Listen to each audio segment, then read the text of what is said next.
मित्रांनो, आपलं आयुष्य खूप सुंदर आहे. ह्या सुंदर आयुष्याचा प्रवास अधिक सुखाचा व्हावा असं आपल्यातल्या प्रत्येकाला वाटतं. पण आपण आपल्या शरीराची म्हणावी तेवढी काळजी घेतो का हो? मला तुमची मैत्रीण समजा आणि तुमच्या समस्या कमेंटमध्ये सांगा. आपण त्यावर नक्कीच चर्चा करू. चला मग आपल्या व्हिडिओची सुरुवात करूयात.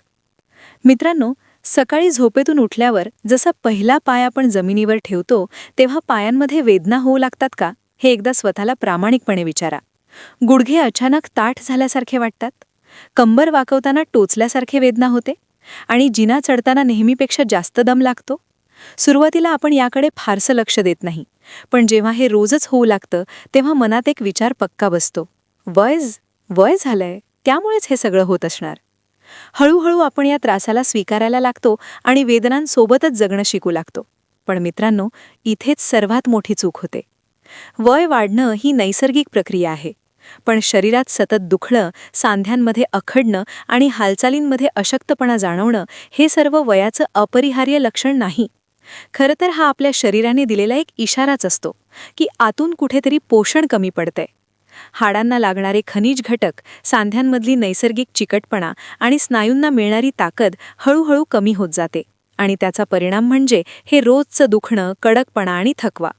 मी तुम्हाला सांगणार आहे असे 5 सोपे घरगुती सुपरफूड्स जे योग्य पद्धतीने घेतले तर वयाच्या 60 नंतरही तुमचे सांधे, हाडं आणि स्नायू मजबूत ठेवण्यास मदत करू शकतात, आणि तेही अगदी 80 ते 90 वर्षापर्यंतही. आणि लक्षात ठेवा, तुमचं वय सध्या 30 किंवा 40 असलं तरी हा व्हिडिओ तुमच्यासाठी तितकाच महत्त्वाचा आहे. कारण आज आपण शरीराची जी काळजी घेतो तीच उद्या वेदनामुक्त, स्वावलंबी आणि सक्रिय आयुष्याची गुरुकिल्ली ठरते. मित्रांनो, इथे मी तुम्हाला एक गोष्ट अगदी स्पष्ट आणि ठामपणे सांगू इच्छितो. सांधेदुखीचं मूळ कारण वय वाढणं हे नसतंच. आपल्याला लहानपणापासून असं शिकवलं जातं की वय झालं की गुडघे दुखणारच, कंबर होणारच आणि चालणं अवघड होणारच. पण प्रत्यक्षात असं होत नसतं. अनेक लोक 70-80 वयातही आरामात चालतात, काम करतात आणि सक्रिय आयुष्य जगतात. यावरून एक गोष्ट स्पष्ट होते की त्रासाचं कारण वय नसून शरीराच्या आत चाललेली काही कमतरता असते, जी वेळेवर लक्षात नाही घेतली तर हळूहळू वेदनांमध्ये बदलते. खरं कारण असतं हाडांची घनता कमी होणं, म्हणजेच हाडं आतून पोकळ किंवा कमजोर होत जाणं. त्याचबरोबर सांध्यांमधली नैसर्गिक चिकटपणा, जी सांध्यांना मऊ ठेवते आणि घर्षण कमी करते, ती कमी होऊ लागते. यामुळे हालचाली करताना वेदना होतात, सकाळी उठल्यावर सांधे जास्त वाटतात. याच काळात सांध्यांच्या आत सूज वाढते आणि संरक्षण करणारी कार्टिलेज ही लेयर हळूहळू झिजू लागते. एकदा ही प्रक्रिया सुरू झाली की मग वेदना, अखडणं आणि हालचालींची भीती रोजच्या आयुष्याचाच भाग बनते. मित्रांनो, हे सगळं तेव्हाच घडतं जेव्हा शरीराला आवश्यक ते पोषण वेळेवर मिळत नाही. Calcium, magnesium, omega 3 fatty acids आणि सूज कमी करणारे नैसर्गिक घटक जर आहारातून कमी पडले तर शरीर स्वतःला मजबूत ठेवू शकत नाही. आणि म्हणूनच या समस्येवर उपाय म्हणजे फक्त महागड्या गोळ्या किंवा तात्पुरते पेनकिलर्स नव्हे, तर योग्य पोषण मूल्यांनी भरलेलं अन्न आहे. जेव्हा आपण शरीराला आतून योग्य अन्न देतो तेव्हाच सांधे आणि हाडं स्वतःला रिपेअर करण्याची ताकद परत मिळवतात. मित्रांनो, जर सांधे आणि हाडांसाठी सगळ्यात शक्तिशाली, सहज उपलब्ध आणि वर्षानुवर्ष विश्वासार्ह असा एखादा पदार्थ निवडायचा असेल तर तो नक्कीच पांढरे तीळ हा आहे. आपल्या स्वयंपाकघरात नेहमीच असलेले हे छोटेसे बीज आतून मोठं काम करत असतं. तिळांमधील कॅल्शियम केवळ प्रमाणात जास्त नसतं, तर ते शरीराला सहजपणे शोषून घेता येईल अशा स्वरूपात असतं. म्हणूनच दूध किंवा पनीर घेतलं तरी जिथे कॅल्शियम पूर्णपणे शरीरास लागत नाही, तिथे पांढरे तीळ हाडांना आणि सांध्यांना अधिक प्रभावीपणे पोषण देतात. पांढऱ्या तिळांचा नियमित वापर केल्याने सांध्यांमधला कोरडेपणा हळूहळू कमी होऊ लागतो, ज्यामुळे चालताना किंवा वाकताना होणारी कुरकुर आणि वेदना कमी होऊ लागतात. सांध्यांमध्ये होणारी सूज, अखडणं आणि सकाळचा कडकपणा यावरही तिळांचा चांगला परिणाम दिसून येतो. यासोबतच हे हाडांची घनता वाढवण्यास मदत करतात, म्हणजेच हाडं आतून मजबूत होतात आणि भविष्यात फ्रॅक्चर किंवा कमजोरीचा धोका कमी होतो. म्हणूनच वृद्धांसाठीच नाही तर मध्यम लोकांसाठीही पांढरे तीळ हा एक उत्तम संरक्षणात्मक आहार आहे. आता मित्रांनो, हे तीळ आहारात घ्यायचे असतील तर त्यासाठी फार काही वेगळं करण्याची गरज नाही. सकाळी 1 टेबलस्पून पांढरे तीळ हलक्या आचेवर थोडेसे भाजून घ्या आणि ते कोमट पाण्यासोबत किंवा दुधासोबत घ्या. इच्छेनुसार हे भाजलेले तीळ पोळीवर, भाजीवर किंवा कोशिंबिरीवरही तुम्ही खाऊ शकता. मात्र एक महत्त्वाची सूचना लक्षात ठेवा. जर तुमचं ब्लड प्रेशर खूप जास्त असेल, किडनी स्टोनचा त्रास असेल किंवा IBSचा त्रास असेल, तर पांढरे तीळ नियमितपणे सुरू करण्यापूर्वी डॉक्टरांचा सल्ला घेणे आवश्यक आहे. मित्रांनो, बहुतांश लोकांना असं वाटतं की सांधेदुखी म्हणजे फक्त बाहेरून जाणवणारी वेदना, पण प्रत्यक्षात आतून सुरू झालेल्या सूजेचा परिणाम असतो. जेव्हा सांध्यांच्या आतमध्ये सूज वाढते तेव्हा हालचाल करताना वेदना होतात, सकाळी उठल्यावर सांधे जास्त वाटतात आणि चालताना किंवा वागताना भीती वाटू लागते.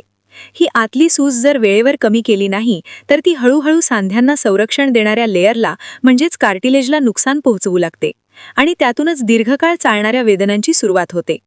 ही सूज कमी करण्यासाठी निसर्गाने आपल्याला दिलेली सगळ्यात जुनी, सुरक्षित आणि विश्वासार्ह औषधी म्हणजे हळद आणि काळी मिरी यांचा संगम.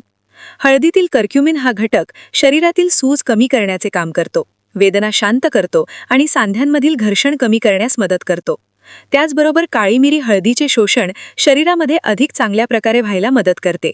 त्यामुळे या दोन्हींचा एकत्रित परिणाम अधिक प्रभावी ठरू लागतो. म्हणूनच या मिश्रणाला आपण गोल्डन मिल्क असं म्हणतो. हे गोल्डन मिल्क घेण्याची योग्य वेळ म्हणजे रात्री झोपण्याआधी 1 ग्लास कोमट दुधात अर्धा चमचा हळद आणि चिमूटभर काळी मिरी घालून रोज घेतल्यास सांध्यांमधील सूज हळूहळू कमी होते आणि सकाळी उठल्यावर जाणवणारा कडकपणा कमी व्हायला मदत मिळते. मात्र एक महत्त्वाची सूचना लक्षात ठेवा. जर तुम्हाला पित्ताशयाचा त्रास असेल, रक्तस्रावाशी संबंधित आजार असतील किंवा ब्लीडिंग डिसऑर्डर असेल तर हा उपाय सुरू करण्यापूर्वी नक्कीच डॉक्टरांचा सल्ला घ्यावा. मित्रांनो, सकाळी झोपेतून उठल्यावर जर तुमचे सांधे खूप झाकड्यासारखे वाटत असतील, चालायला सुरुवात करताना शरीर साथ देत नसेल किंवा पहिल्या काही पावलांमध्ये वेदना जाणवत असतील, तर यामागे एक महत्त्वाचं कारण असतं. याचा अर्थ असा असतो की सांध्यांमधील नैसर्गिक चिकटपणा म्हणजेच ग्रीस हळूहळू कमी होत चालला आहे. हे ग्रीस कमी झालं की सांध्यांमध्ये घर्षण वाढतं आणि त्यामुळेच सकाळचे अखडणं, वेदना आणि हालचालींमध्ये अडथळा निर्माण होतो. अशावेळी जवस हा एक अतिशय प्रभावी आणि नैसर्गिक उपाय ठरतो. जवसामध्ये ओमेगा-3 फॅटी ॲसिड्स भरपूर प्रमाणात आढळतात, जे सांध्यांमधील आतली सूज कमी करतात आणि सांध्यांमध्ये परत नैसर्गिक चिकटपणा निर्माण करण्यास मदत करतात. त्यामुळे सांधे अधिक लवचिक राहतात, चालताना मोकळेपणा जाणवतो आणि कार्टिलेजची झीज होण्याचा वेग कमी होतो. विशेषतः वय वाढल्यानंतर जेव्हा शरीर स्वतःपुरते कॅल्शियम आणि प्रोटीन तयार करू शकत नाही, शोषू शकत नाही, तेव्हा जवस हा एक सुरक्षित आणि सहज पचणारा पर्याय ठरतो. म्हणूनच ज्येष्ठ व्यक्तींमध्ये होणारी हाडांची झीज, सांध्यातील सूज आणि थकवा कमी करण्यासाठी जवस अत्यंत उपयोगी ठरू शकतात. जवस आहारात घ्यायचे असतील तर त्यासाठी 2 सोप्या आणि प्रभावी पद्धती आहे. रात्री झोपण्याच्या आधी गरम दुधामध्ये थोडेसे भाजलेले जवस घालून खाल्ले तर हाडांना रात्रभर पोषण मिळतं. किंवा संध्याकाळी हलक्या तुपात भाजलेले मखाने घालून त्यावर थोडं मीठ आणि काळी मिरी घालून हेल्दी स्नॅक म्हणूनही घेता येतात.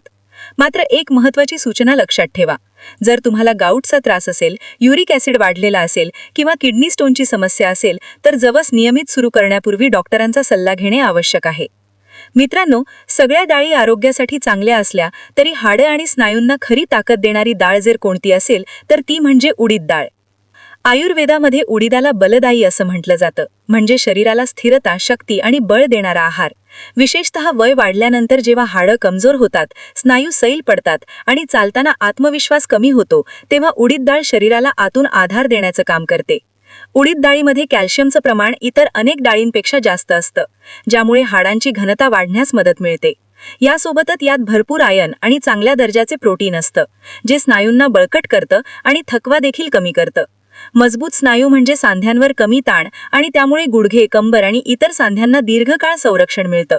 म्हणूनच उडीद डाळ ही केवळ पोट भरण्यासाठी नाही तर शरीर मजबूत ठेवण्यासाठी अत्यंत उपयुक्त आहे. उडीद डाळ आहारात समाविष्ट करण्याचे अनेक सोपे आणि चविष्ट मार्ग आहेत.